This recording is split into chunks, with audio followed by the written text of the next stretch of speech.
paksa untuk berubah, akhirnya kita menjadi seperti dinosaur. Justru kita perlu menjadi umat yang kreatif lagi inovatif. Maka tajuk kita pada pagi ini bersesuaian dengan apa yang saya sebutkan tadi. Tajuknya ialah kreatif lagi inovatif.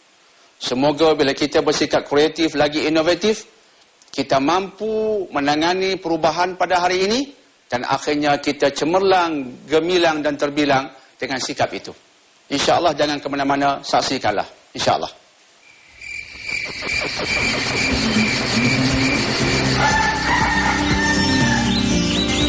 Berasa kagum dengan sesuatu yang kreatif. Sebagai contoh, lukisan yang abstrak, yang mempunyai mesej yang tersembunyi, lagi menarik perhatian kita. Kita kagum dengannya dan kita mengatakan itu sesuatu yang kreatif. Sama juga dengan artis-artis dengan persembahan yang kreatif, yang tidak pernah dilakukan pendekatan seumpama itu. Kita kagum dengannya dan kita mengatakan ia sesuatu yang kreatif. Demikianlah juga dengan hasil ataupun produk yang dihasilkan oleh syarikat tertentu. Contohnya telefon bimbit kita. Ditambah dengan gadget-gadget, ditambah dengan itu dan ini yang mengagumkan pembeli-pembelinya. Dan dikatakan ini sesuatu yang kreatif, malah inovatif. Lantas kita perlu tonjolkan satu pertanyaan ataupun persoalan. Apa dia kreatif? Dan apa itu inovatif? Bila kita sebut tentang kreatif, yang melahirkan creativity, kita sedang berbicara tentang great ideas, ataupun ide-ide yang hebat, ide-ide yang luar biasa, ide-ide yang tidak pernah diterokai selama ini. Itu yang berkaitan dengan creativity ataupun kreatif. Apa saja ide yang luar biasa, yang hebat, yang jarang diterokai, belum diterokai, itu kreatif.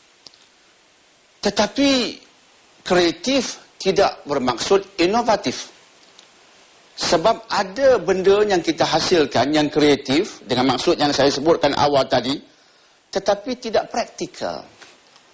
Tidak bermanfaat untuk manusia. Kita mencipta suatu alat yang belum pernah diciptakan, tetapi tidak banyak manfaatnya bagi kita. Kosnya tinggi, manfaatnya rendah. Ya, ia kreatif, tapi ia bukan sesuatu yang inovatif. Maka sesuatu yang inovatif ialah sesuatu yang kreatif, tetapi mampu kita manfaatkan. Mampu kita hasilkan secara praktikal dan sesuai dengan kehidupan kita.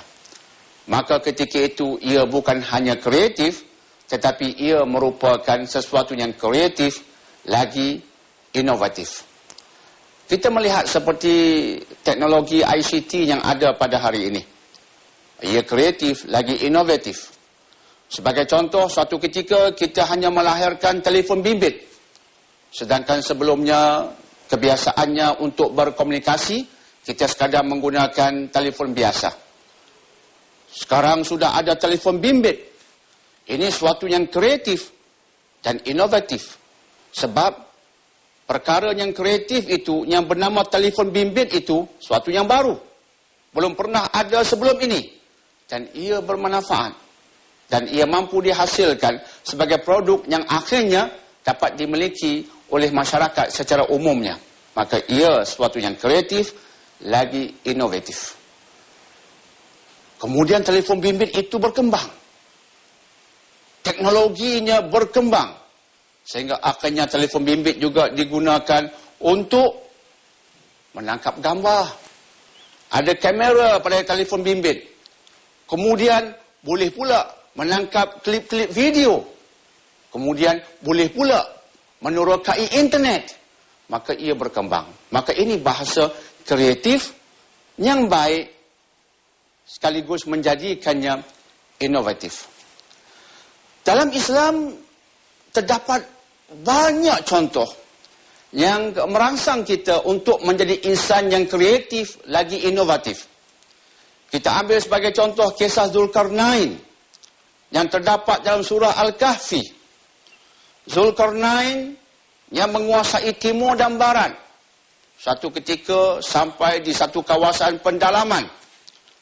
Orang-orang di situ bercakap bahasa yang tidak difahami oleh orang lain. Tetapi alhamdulillah, Zulkarnain akhirnya dapat memahami mesej yang hendak mereka sampaikan. Mereka berkata, "Ya Zulkarnain, inna Ya'juj wa Ma'juj mufsiduna fil ard." Wahai Zulkarnain, Ya'juj dan Ma'juj ini mendatangkan kerosakan kepada kami. Tolonglah kami. Maka Zulkarnain berfikir secara kreatif dan akhirnya menghasilkan satu produk yang inovatif. Maka beliau berkata, "Bawakan kepadaku besi dan panaskan ia. Dan campur ke atas besi itu tembaga panas. Sehingga lahirlah satu produk yang bernama tembok yang kukuh. Yang kata Al-Quran tak mungkin dapat didaki, tak mungkin dapat ditembusi." Maka Zulkarnain telah melahirkan satu produk yang dapat menghalang Ya'juj dan Ma'juj daripada mendatangkan malapetaka dan musibah kepada masyarakat setempat ketika itu. Maka akhirnya tembok ini dikenali sebagai tembok Zulkarnain ataupun tembok Raja Zulkarnain. Ia terhasil disebabkan minda kreatif lagi inovatif yang dimiliki oleh Zulkarnain. Dan Allah Subhanahu wa taala menceritakan tentang kisah ini dalam surah Al-Kahfi. Dan umat di akhir zaman disuruh membaca surah Al-Kahfi. Apatah lagi 10 ayat yang terawal dan yang terakhir daripada surah ini. Tapi sebaik-baiknya mengkaji keseluruhan surah ini yang terdapat dalamnya kisah Zulkarnain dengan minda kreatif dan inovatif yang kita sebutkan tadi. Maka inilah yang hendak kita kaitkan dengan tajuk kita pada hari ini, iaitu hendak melahirkan minda yang kreatif lagi inovatif. Supaya insya-Allah kita tidak beku di tahap lama. Kita tidak hanya duduk di tahap yang lepas dan tidak berkembang berubah ke arah suatu yang positif. Dunia sedang berubah, tapi kita masih seperti yang lama. Kita tidak berubah. Kita bimbang akhirnya kita menjadi seperti dinosaur. Dinosaur pupus disebabkan ketika dunia berubah, dia tidak sanggup berubah untuk menangani perubahan. Kita bertemu semula selepas ini dan bahawa sesuatu yang kreatif kadang-kala tidak inovatif. Sesuatu ide yang hebat kadang-kala tidak praktikal untuk dihidupkan ataupun untuk dijadikan sebagai produk. Sesuatu yang kreatif, yang praktikal untuk dihasilkan sebagai satu produk yang baik, maka ia merupakan perkara yang inovatif. Kreatif lagi inovatif. Dan kita berikan contoh Zulkarnain sebagaimana yang Allah sebutkan dalam surah Al-Kahfi. Di zaman Nabi SAW pernah berlaku satu peperangan yang dikenali sebagai perang Al-Ahzab. Al-Ahzab artinya sekutu-sekutu. Kerana yang memerangi Nabi ketika itu merupakan gabungan kabilah Arab. Dari Quraisynya dan lain-lainnya yang bergabung tenaga untuk memerangi umat Islam di Madinah ketika itu. Maka perang itu dikenali sebagai perang Al-Ahzab. Dan perang yang sama juga dikenali sebagai perang Khandaq. Khandaq bermaksud parit. Mengapa perang itu dikenali sebagai perang parit? Disebabkan kreativiti dan minda inovasi yang wujud ke atas Nabi dan para sahabat ketika itu. Mereka berbincang dan kemudiannya seorang sahabat yang bernama Salman Al-Farsi radhiyallahu an mencadangkan agar mereka mengorek parit. Orang-orang Arab tidak pernah berperang menggunakan strategi mengorek parit. Tidak pernah. Ia tidak dikenali sebagai strategi perang orang Arab. Justru Rasulullah SAW tidak mencadangkan hal itu sebab ia tidak pernah berlaku di kalangan orang Arab. Dan Nabi seorang Arab. Tetapi orang Parsi menggunakan strategi itu ketika berperang. Maka Salman Al-Farisi mengutarakan cadangan agar umat Islam mengorek parit. Dan Nabi menerimanya. Ini suatu yang kreatif, lagi inovatif. Iaitu Nabi sanggup menerokai ide baru. Sanggup menerima dan melaksanakan ide baru. Yang hebat, yang baik, yang menguntungkan. Maka sekaligus Nabi sedang mengajar kita agar kita mempunyai minda yang terbuka. Bersedia untuk berkembang. Bersedia untuk meledakkan ide baru. Bersedia untuk menerima pandangan baru. Seperti Rasulullah sallallahu alaihi wasallam. Diutarakan untuk mengorek parit. Orang Arab tidak pernah mengorek parit. Nabi menerimanya walaupun tidak pernah diamalkan sebelum itu. Nabi mengajar kita tentang kepentingan kita memiliki minda kreatif lagi inovatif. Tuan-tuan dan puan-puan yang dimuliakan, sebelum Nabi berhijrah dari Mekah ke Madinah, orang-orang Arab di Madinah sudah biasa dengan amalan mengahwinkan pohon-pohon kurma. Pohon kurma yang hasilnya kurang baik dikahwinkan dengan pohon kurma yang hasilnya agak baik. Maka kesannya positif. Hasilnya baik belaka. Alhamdulillah. Selepas Nabi berhijrah dari Mekah ke Madinah, Nabi mencadangkan agar pokok kurma itu tak dikahwinkan lagi. Maka sahabat-sahabat di Madinah mengamalkannya. Tiba-tiba hasilnya kurang baik. Produktivitinya menurun. Mereka mengadu kepada Rasulullah. Dan Nabi mendengar. Dan Nabi berkata, ya silakanlah. Kamu kembali kepada amalan yang kamu lakukan sebelum ini. Sebab ia sudah terbukti ada hasil yang positif.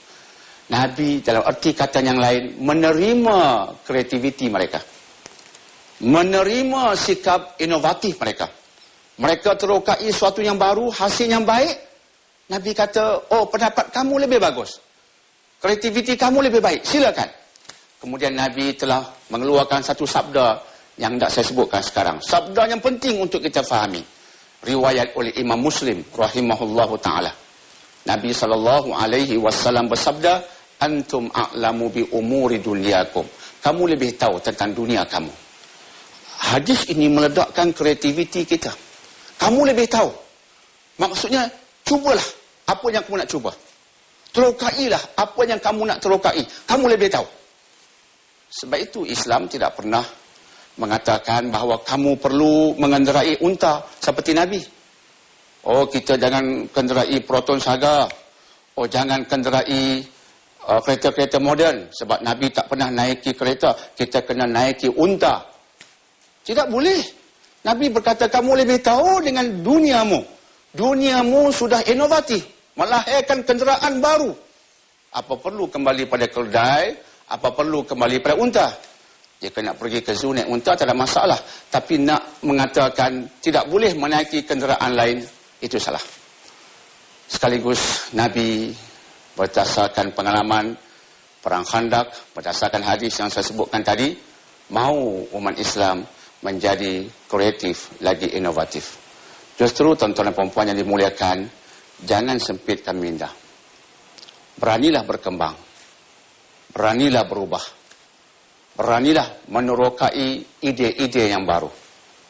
Seperti Nabi SAW, barulah kita akan cemerlang, gemilang dan terbilang. Kita bertemu semula selepas ini, insyaAllah. Kan tadi contoh Nabi ketika berlaku Perang Khandak. Nabi ketika itu bersikap kreatif lagi inovatif.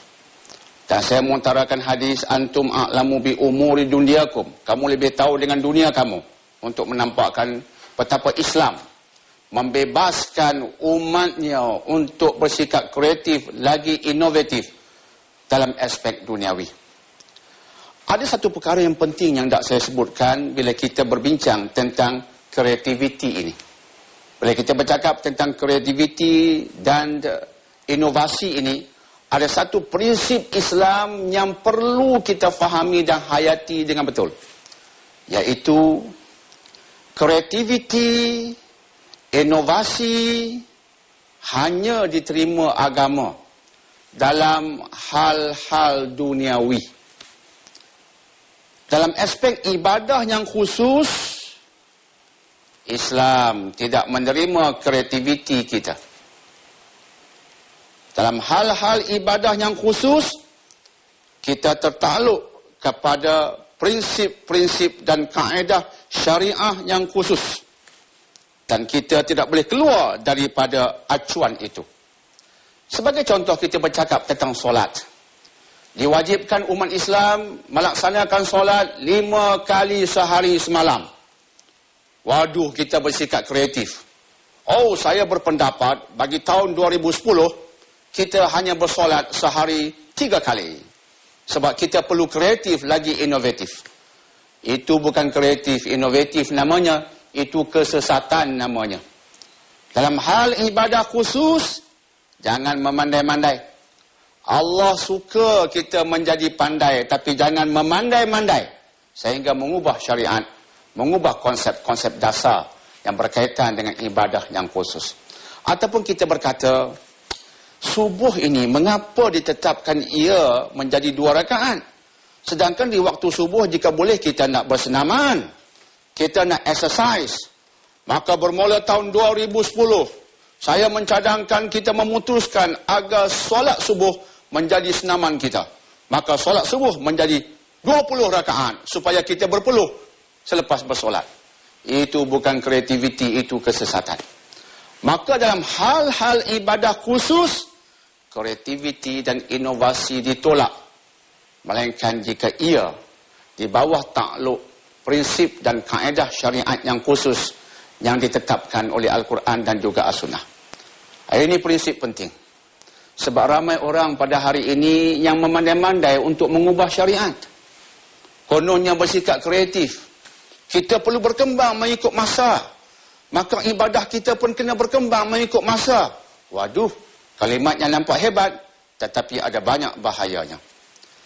Namun dalam aspek duniawi, silakan. Tak nak pakai jubah, nak pakai kot, silakan. Seorang Melayu tak nak pakai baju kurung, nak pakai pakaian lain, silakan, asalkan berpandukan syariat. Tak hendak mengenderai unta, nak mengenderai proton saga, sebagai contoh, silakan. Kuih-muih pelbagai diwujudkan pada hari ini, yang banyaknya Nabi tak pernah sentuh pun. Nabi tak pernah kenal karipap, Nabi tak pernah kenal tose, Nabi tak pernah kenal capati, Nabi tak pernah kenal kuih tiaw. Tapi kita makan, subhanallah, silakan.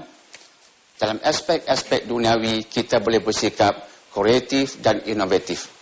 Namun, dalam hal duniawi, walaupun kita boleh kreatif dan inovatif, kita diperingatkan tentang satu perkara. Prinsip agama perlu juga dijaga. Ya, kita boleh makan apa yang kita suka, tapi jangan menyentuh yang haram. Ya, kita boleh minum air bandung, air tebu, air macam-macam air, tapi jangan sentuh yang haram seperti arak. Jadi prinsip-prinsip kena jaga. Boleh kreatif, inovatif, tapi prinsip-prinsip asas itu perlu dijaga. Alhamdulillah, tuan-tuan dan puan-puan yang dimuliakan, pada ini kita fahami Islam akan berkembang. Sebab itu di era Andalusia sebelum ini, umat Islam telah meledakkan satu idea yang hebat di bidang sains dan teknologi. Ibn Sina, Ar-Razi, Az-Zahrawi, Ibn Nafis, dan ramai lagi merupakan saintis-saintis Muslim yang telah meledakkan ide-ide baru. Sebab mereka memiliki minda kreatif lagi inovatif. Dirangsang oleh Al-Quran. Sebab Al-Quran menyuruh kita mengkaji, kita meledakkan ide-ide, formula-formula baru dalam aspek duniawi. Maka sains dan teknologi memang menyentuh aspek duniawi. Justru sebagai kesimpulannya, alangkah baiknya jika umat Islam pada hari ini mindanya tidak beku. Sebab kita tak nak menjadi umat beku yang berbangga dengan apa yang lama dan tak sanggup berubah dan berkembang menerima sesuatu yang baru lagi moden. Maka kita perlu berkembang sesuai dengan era kita yang pesat berkembang. Namun, bila kita sebut kita perlu berkembang, kita perlu ada prinsip. Kita tidak boleh kreatif dan inovatif dalam hal-hal ibadah khusus. Sebab ibadah khusus ada acuannya yang tersendiri. Kita hanya boleh bersikap kreatif dan inovatif, bebas menerokai ide baru dalam hal-hal duniawi. Itu pun dengan syarat kita tidak terbabas dari prinsip-prinsip asas. Walaupun kita bebas bersikap kreatif dan inovatif, silakan, tapi prinsip asas masih perlu kita jaga. Oleh ini kita laksanakan, insya-Allah umat akan cemerlang dan gemilang. Umat boleh pergi jauh. Akhirnya kita boleh menjadi saintis-saintis yang agung. Kita boleh menjadi pakar-pakar di bidang yang baru, nanoteknologi dan yang lebih dari itu. Sebab Islam mahu kita menerokai ide-ide baru. Islam mahu kita menjadi kreatif, lagi inovatif. Semoga itu terhasil pada hari ini. Terima kasih atas perhatian anda. Kita bertemu lagi di sesi yang akan datang. Wabillahi taufiq wal hidayah.